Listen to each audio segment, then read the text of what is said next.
everyone, this is Realing T. Realica, your student nurse from Medical Colleges of Northern Philippines. So for today's video, I'll be performing return demonstration how to properly assess the neck of the patient. So without further ado, let's get started. Good day, ma'am. I'm Realing T. Realica, your student nurse for today.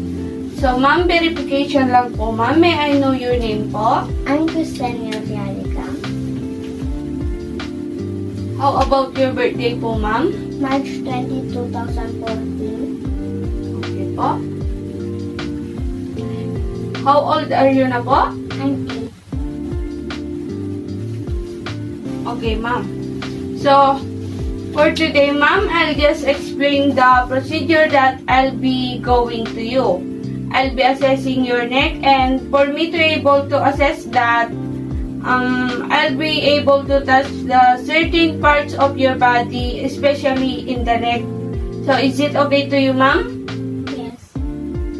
Okay, ma'am. Rest assured that all the documents and findings are completely confidential between me and the attending physician that I'll be referring to you. So, ma'am, do you have any question po? Wala po. What language is comfortable with you, ma'am? Is it Tagalog or English po? Tagalog. Okay, ma'am. But before I start, I'll just have a quick history po about you po, ma'am, no? Okay po. Ma'am, are there any lesions on the neck that do not heal or disappear po, ma'am? May mga bukol po ba o wala? Wala. Okay po, ma'am. Wait lang po.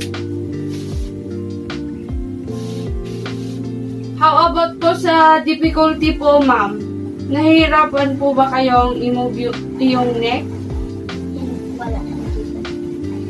Okay po, ma'am. How about po sa facial of neck pain po? Meron po ba kayong mga frequent headaches? May nararamdaman po ba kayong minsan nahihilo kayo or nawawalan po ng malay? Okay po. How about po sa past history niyo po, ma'am? Is there any previous neck problems or like injury, ganun po? Wala. Okay po. Sa family niyo po, ma'am, meron po bang nagkaroon ng neck cancer? Wala. Okay po, ma'am. Sa last part naman po, nagsisirgarilyo po ba kayo or nagmumunguya ng tabako? Hindi po. Okay po. Nagsusot po ba kayo ng helmet or hat po? Hindi. Okay po. How about po sa pagtulog niyo po? Ano po yung typical na posture niyo po? Naka-side lang po. Okay po. Okay po, I'll perform the assessment na po. But before that, I'll perform the hand hygiene and i-close ko lang po yung curtains para sa privacy niyo po. Wait lang po, ma'am, no?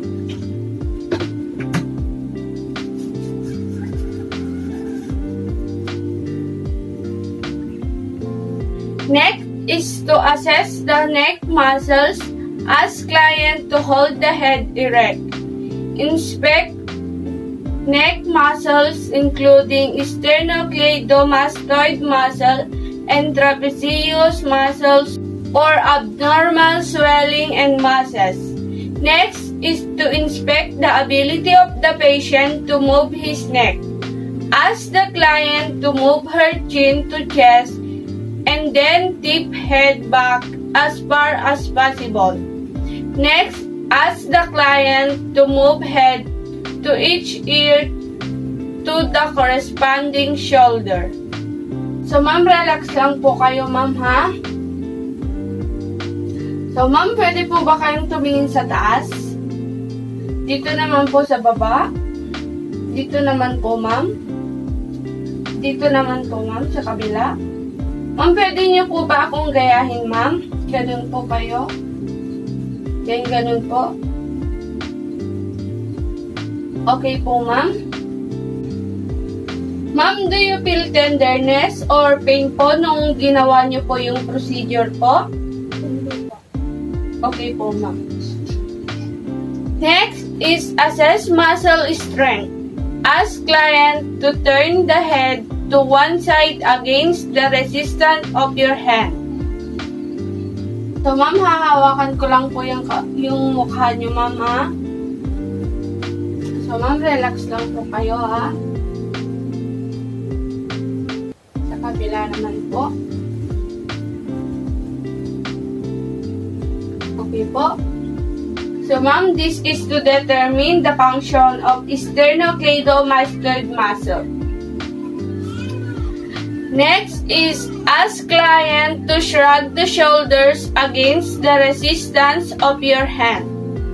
So, ma'am, pag sinabi kong inhale po, inhale lang po tayo, ha? Tapos, pag sinabi kong exhale naman po, exhale na lang naman po tayo, ma'am, ha? Sige po. Inhale po, ma'am.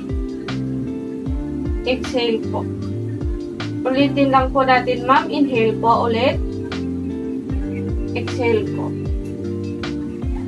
So, ma'am, do you feel any tenderness or pain nung ginawa niyo po yung procedure na po? Hindi po. Okay po, ma'am. Next is to put on gloves to prevent transmission of microorganisms and of course for the patient.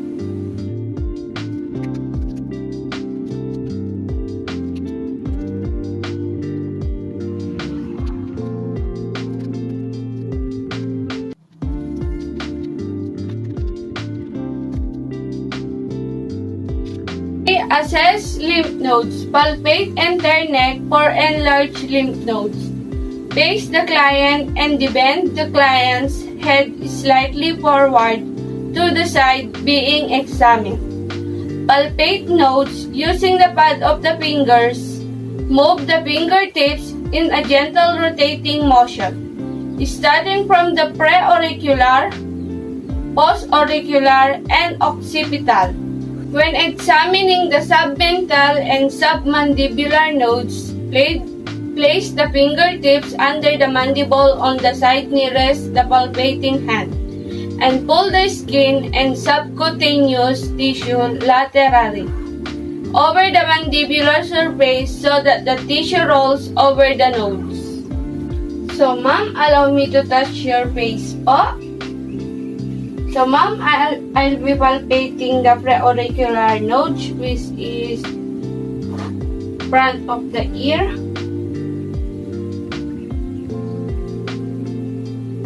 Okay po, next po, ma'am, I'll be palpating the post-auricular, just behind of the ear.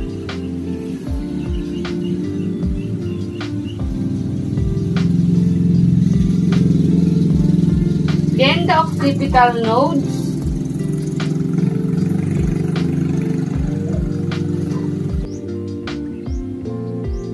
Next, the tonsillar nodes, submandibular nodes,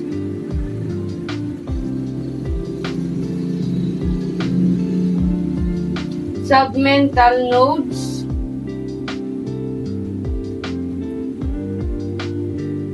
and superficial nodes.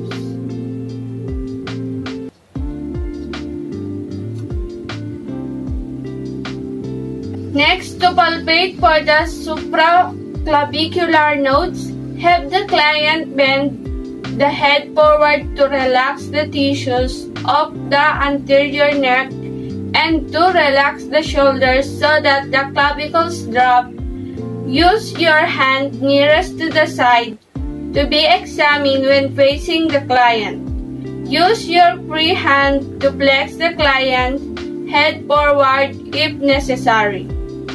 Hook your index and third fingers lateral to the sternocleidomastoid muscle. When palpating anterior and posterior cervical nodes, move your fingertips slowly in a forward circular motion against the sternocleidomastoid muscle and trapezius muscles, respectively. To palpate the deep cervical nodes, bend or hook your fingers around the sternocleidomastoid muscles. So, ma'am, ang next naman po ay ang superficial cervical nodes.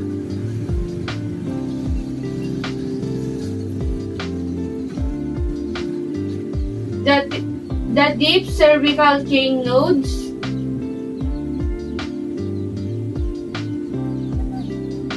posterior nodes,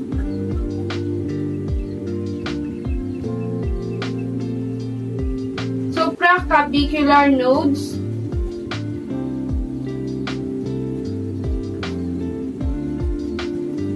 okay po, ma'am. Next is the assessment of trachea. Palpate the trachea for lateral deviation. Place your fingertips or thumb on the trachea on the suprasternal notch and move your finger laterally to the left and the right on the spaces bordered by the clavicle.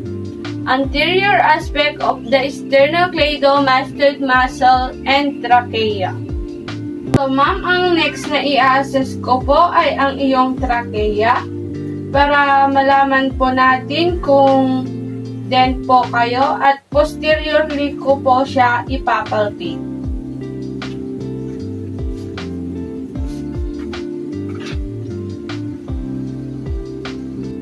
Okay, ma'am, I'm gonna touch your trachea po, no?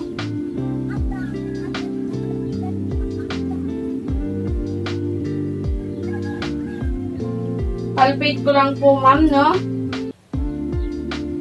Observe ko naman po na nasa midlane po yung inyong trachea.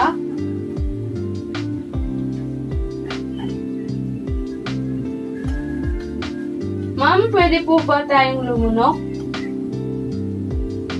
Isa pa po, ma'am. Isa pa po, ma'am. Okay po. Okay, ma'am. Maganda naman po yung pag-swallow nyo. So, ma'am, can you please look up po? Then, tingin po dito, ma'am. Dito naman po sa kabila, ma'am. Okay po, ma'am. Maganda naman yung inyong nasa gitna naman po yung inyong trachea and that's good po, ma'am. Check location of carotid artery. Inspect and palpate the left and then the right carotid arteries.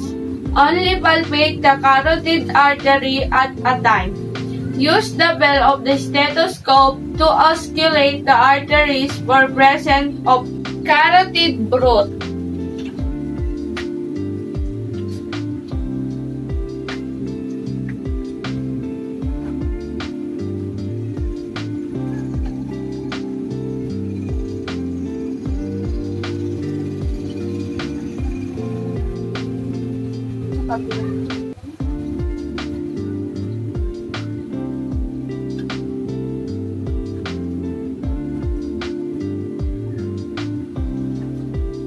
So, ma'am, absence naman po yung carotid growths nyo and normal naman po lahat.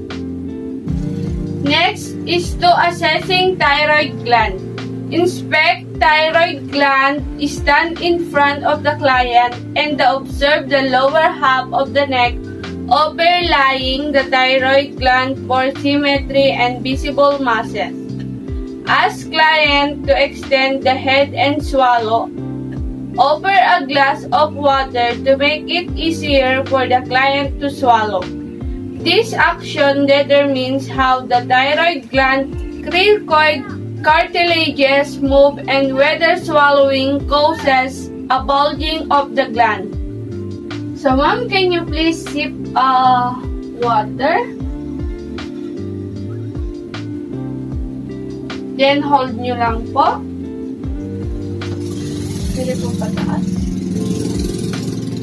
Sige, ma'am, lunog na po. Okay, ma'am, I can see naman po na ang iyong trachea is in the midline. And nung lumunok naman po kayo, okay naman po yung naging process. And nag-out naman po dito na part. And that's a normal lang po. And I can see naman po any bulging or swelling po pagdating sa neck nyo po. And Ma'am, nung lumunog po ba kayo, may naramdaman po ba kayong tenderness or pain po? Okay, ma'am, that's good to hear po. Okay, ma'am, that's the last part of your assessment for the neck.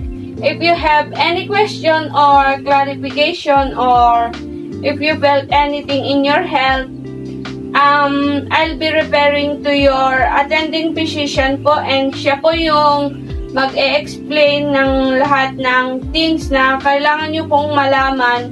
So, yun lang po, ma'am. Thank you po sa inyong cooperation. God bless po, ma'am.